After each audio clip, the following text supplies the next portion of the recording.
Hello everyone, this is Rayspace and welcome back to Realism Overhaul Sandbox in Kerbal Space Program 1.12, where I have more developments of the Asuka Spaceplane.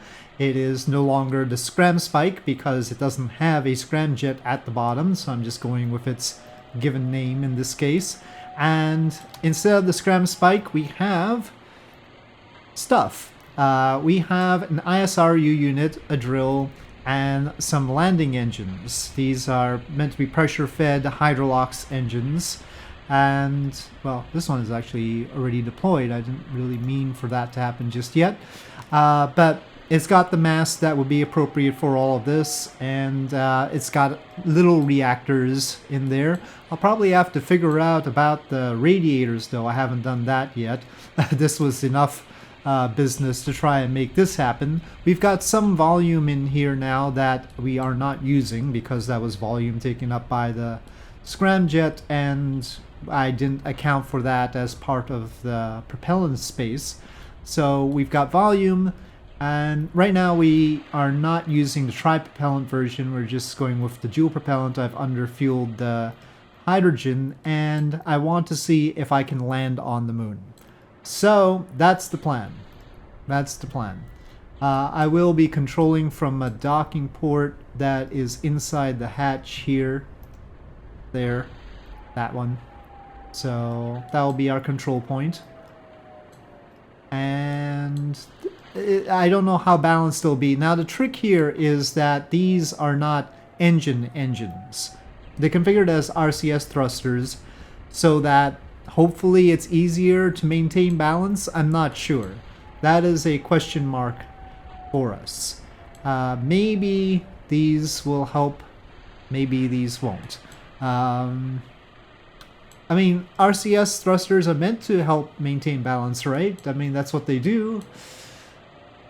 But I'm not too sure. Of course, the reason why I wanted them configured as RCS thrusters instead of engines is that if they were engines, then any small movement in our center of mass, which would be very likely to happen, would throw off the balance. Right now, we can see that the backward ones, the back ones would have more leverage in this case, just by a little bit, but you get the picture. I just wanted to make sure that it wouldn't be thrown off too badly, and so maybe configuring them as RCS thrusters would save that situation. That's the idea, but I don't know if it's going to work out for me. Let us go for it. I'm just going to cheat it into orbit around the moon and then go from there. So our goal is to land on the moon and then return to orbit without any refueling. Okay, actually, let's not use these very, very powerful thrusters. Each one of these is 48 kilonewtons. Now, hopefully if I shut that off, yeah, I think that's the one. So we have actually two different RCS thruster things because the bottom-facing thrusters back here are part of that part. Just those two thrusters, that there and there, are part of this part, so I had to account for that, and so those are configured differently than these big engine ones here. Okay, well, I mean, do I want to deorbit like this? Maybe. Let's try the thrusters like this. So I'm turning them back on. There they go. It seems like it has trouble keeping the balance. Okay, well, we're on a suborbital trajectory. But we should probably use the more efficient aerospikes to do most of the burn. As you can see, we have 5,162 meters per second right now. So that's a fair amount. We really don't need all three of these. Let me just use one. Well, I think we're aiming for that crater right there. Just sort of a calm backward slide into this crater. Okay, not really the heart of the crater, but we'll try this area here. And let me just go kill rotation for now. See if we can make this transition We can certainly slow down. I might have made these a little bit too powerful. The plumes, because they're the RCS plumes, are sort of small. I did use the plumes from the Werner thrusters instead of the normal RCS plumes, but still they're small. One problem with using them as RCS is that we can't really see the stage delta V. Probably I could bring up the RCS delta V in here, but I don't think... Oops, not like that. But I don't think it's gonna be right.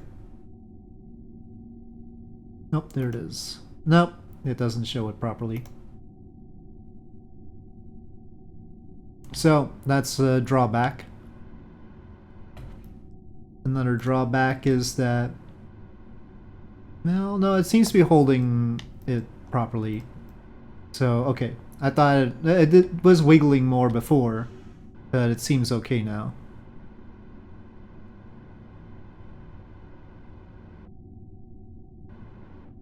Might depend on the fuel load, though. Now that we've dumped some of the fuel, it might be a little bit better.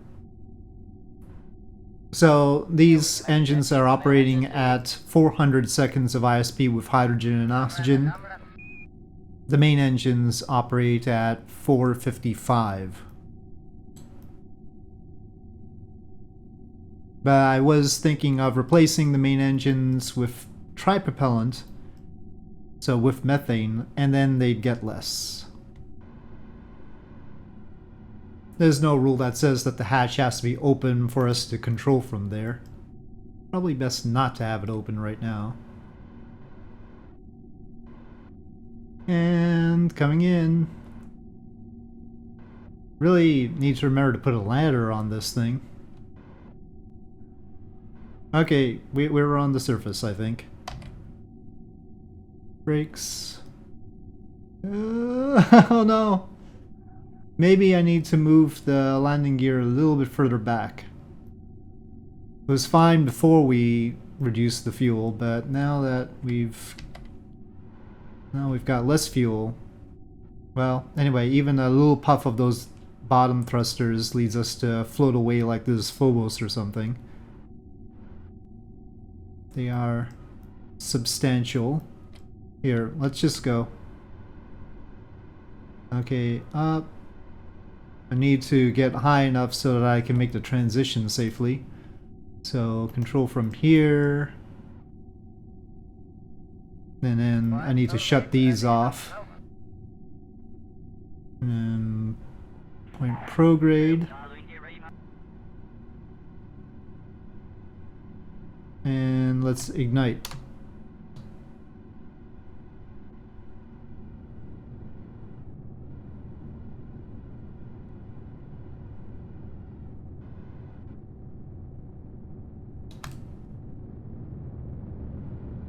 Okay, well, I mean, we don't need to worry about landing anymore. Let's get slicker. And it rises. Well, let's see view from in here. If we pointed down, we could probably see some land, maybe? Oh, we can sort of see the land through the panel? That's weird. Huh. Yeah, it's weird. We can sort of see... I guess maybe it's a reflection or something. I don't know. I don't know how that works. They're all floating because the seats are still made for humans.